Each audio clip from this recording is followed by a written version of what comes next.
السلام عليكم ورحمة الله وبركاته، ازيكم حبايبي عاملين ايه؟ يا رب تكونوا بخير. النهارده ان شاء الله فطار يوم جديد، كل سنة وانتم طيبين ورمضان كريم علينا ان شاء الله وعليكم اجمعين. النهارده ان شاء الله هنقول كده بسم الله والصلاة والسلام على سيدنا محمد رسول الله. وما تنسيش تحط لنا لايك للفيديو واشتراك في القناة لو مش مشترك، ويلا بينا نشوف هنعمل ايه. اول حاجة عملتها جبت كده عندي الحلة بتاعتي بقى الكبيرة علشان هنحط فيها البطاية، وحطيت فيها زي ما انتم عارفين بصلاية وطماطماية وورق لورا وحبهان وفلفل اسمر، وهسيبها تغلي. وجيت هنا بقى عندي في الكبة هجيب عندي كمية بصل حلوة كده. انا هفرم البصل بتاعي مرة واحدة علشان هحتاجه في كذا حاجة النهاردة. فجبت كده عندي كمية بصل حلوة، حطيت عليها قرن فلفل وهفرمها في الكبة. تمام. بعد كده بقى هشيل عندي كمية من البصل هعمل بيها البطة، وكمية هعمل منها محشي، وكمية هنعمل منها هنعصج منها اللحمة. تمام. هاخد بقى كده كمية حلوة كده هنتبلها بقى ونحط عليها ايه النهاردة، هنعمل بقى البطية بتاعتنا هنحشيها، فهنعمل لها تتبيلة حلوة قوي.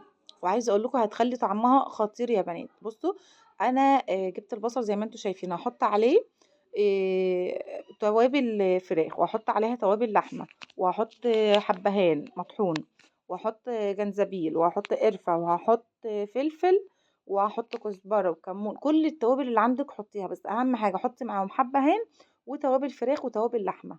ماشي مع كل التوابل بقى اللي عندك، فلفل اسمر وكمون وكزبرة وبابريكا وكل الحاجة اللي عندك. تمام.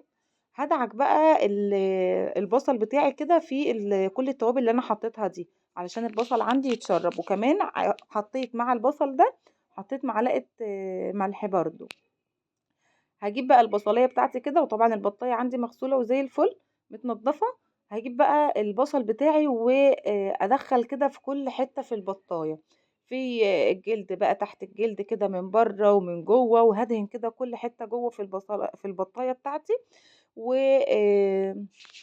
من بره كده هدهن بصوا كل حتة، وهسيبها شوية. وبعدين ابتدي ان انا ايه يعني اسويها احطها في الميه. هتقولي لي طب ما كل ده هيروح في الميه؟ لا، هيخلي الشوربه عندك طعمها تحفه، والطعم هيفضل، التتبيله اللي انت عملتيها دي هتفضل عندك في البطايه، مش ريحتها مش هتروح ولا طعمها هيروح خالص.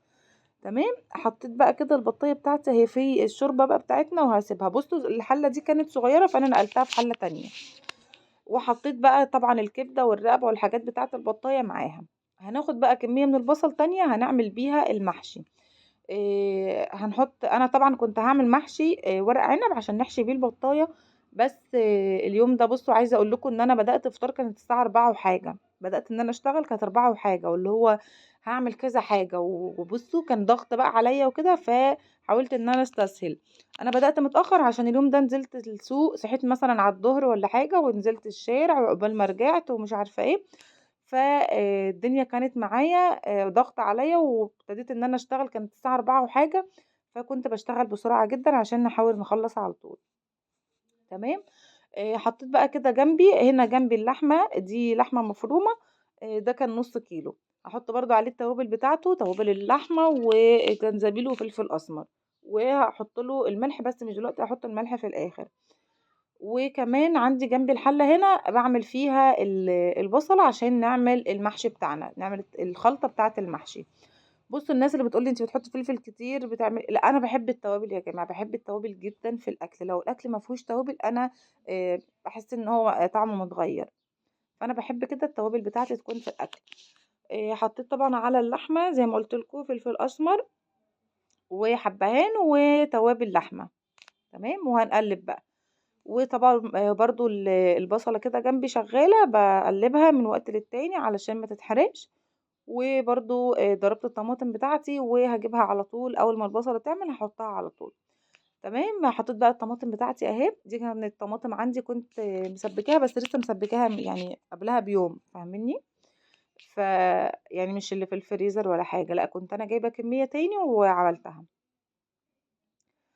بس كده حطيت بقى الطماطم اهي، وهحط بقى التوابل بتاعتي، هحط فلفل اسمر، وهحط الملح والكزبره والكمون، وهكتر كده شويه من الفلفل، وكمان هحط بابريكا وهحط شطه.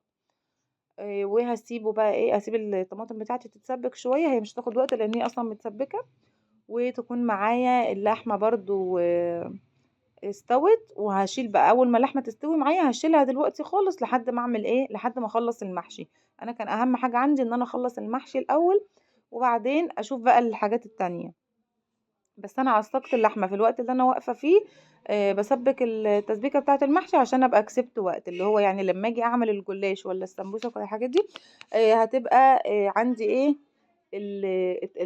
اللحمه بتاعتهم جاهزه، مش لسه هعملها.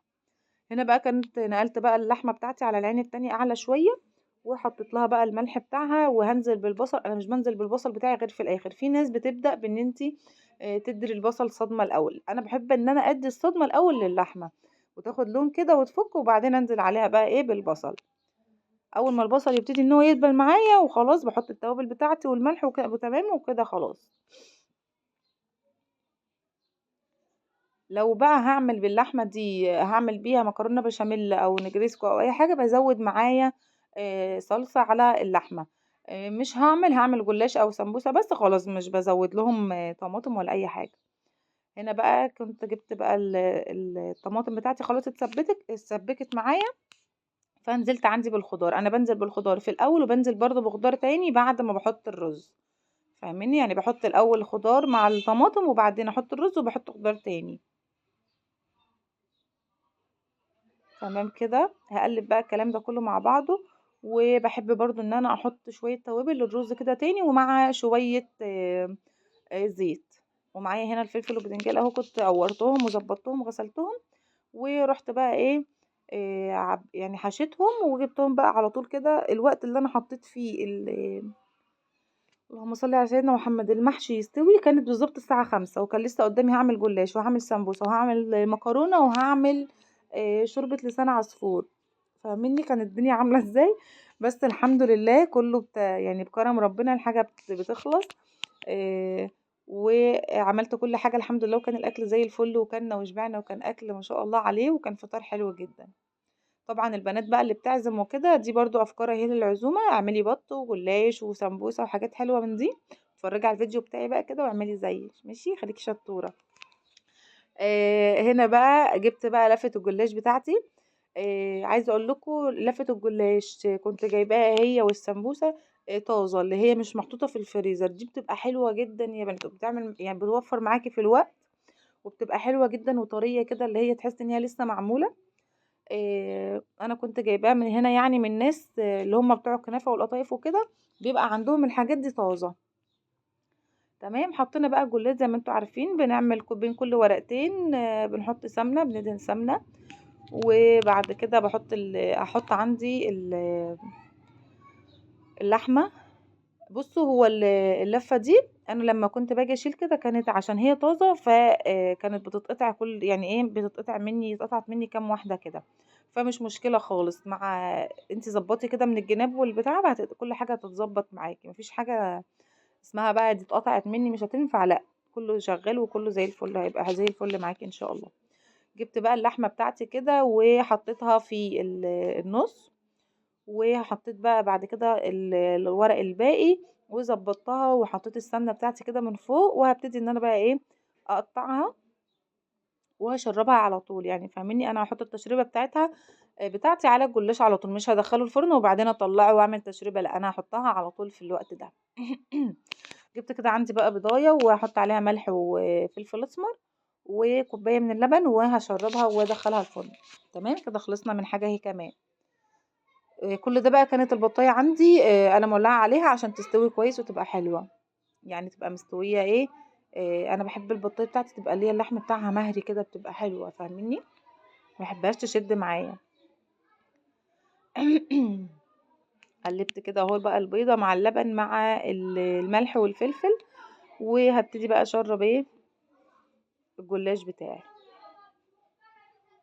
اهو زي ما احنا شايفين. بس كده خلصت بقى معايا، وكنت مولعة الفرن بتاعي، طلعتها على طول على الفرن. وطبعا هخلي بالي منها. جبت كده بقى هنا السمبوسه بتاعتي اهي، بوريها لكم. بصوا يا بنات، هي طازه وحلوه قوي، يعني فاهميني؟ حلوه جدا. حسيت ان العجينه بتاعتها طريه كده وحلوه قوي. هوريكم بقى دلوقتي انا عملتها ازاي. دي طريقه اللي هو جايبه الدقيق بتاعي وهلزقها بيها. في طريقه ان انت تدخليها من جواها كده وما تلزقيهاش خالص، بس الطريقه الاضمن اللي هي دي. اللي هي اول واحده، اللي هي اللي انت تلزقيها بال بالدقيق، عشان ما تدخلش معاكي الزيت جوه الحشوه بتاعتك وتبقى كلها زيت. فاهميني؟ انا عملت كده قدامكم بقى الطريقتين، وهاخد بقى انا الحاجه بتاعتي واطلع ايه اعملهم بره وبعدين ارجع لك. هنا بقى رجعت، كان الجلاش بتاعي خلاص استوى اهو زي الفل ما شاء الله، شكله تحفه وشكله يفتح النفس كده. انا في العادي برضو كنت بحط على وش الجلاش يا بنات، بحط جبنه موتزاريلا على الوش كده، بس المره دي ما حطيتش، اللي هو كانت الجبنه بقى في الفريزر فلسه هطلع وكده، لا. هنا بقى كانت البطايه بتاعتي اهي استوت، احطها في صينيه وهدهنها كده. دي التسبيكه، كنت واخده شويه كده من تسبيكه المحشي، فهدهن بيها كده ايه البطايه بتاعتي. هقلبها دهنت الظهر كده، وهقلبها وادهن برضو ايه الوش. عايزه اقول لكم ريحتها وهي طالعه، بصوا ريحه الشوربه بس علشان الحبهان والتوابل اللي محطوطه فيها، ريحه الشوربه خطيره وريحتها حلوه قوي وطعمها كمان تحفه. دهنت بقى الوش بتاعي كده حاجه بسيطه خالص من الصلصه، ودخلتها ايه الفرن. برضو كنت طلعت الجلاش وهدخلها الفرن تاخد ايه تشويحه كده بسيطه. وكمان كان عندي عيش برضو، كانت مامتي مديهولي في اليوم بتاع العزومه، فبرضو هدخله الفرن بعد ما اطلع البطايه، هدخله الفرن كده ايه اسخنه برضو هيطلع معايا حلو قوي. هنا بقى كان فطارنا اهو. يا رب يكون الفطار عجبكم وخدتوا منه افكار. ما تنسوش تحطوا لنا لايك للفيديو واشتراك في القناه، وقولوا لي رايكم في الفيديو بتاعنا النهارده، ولو في اي تعليق او اي حاجه اكتبوا لي في الكومنتات. واسيبكم في رعايه الله، والسلام عليكم ورحمه الله وبركاته. كل سنه وانتم طيبين ورمضان كريم.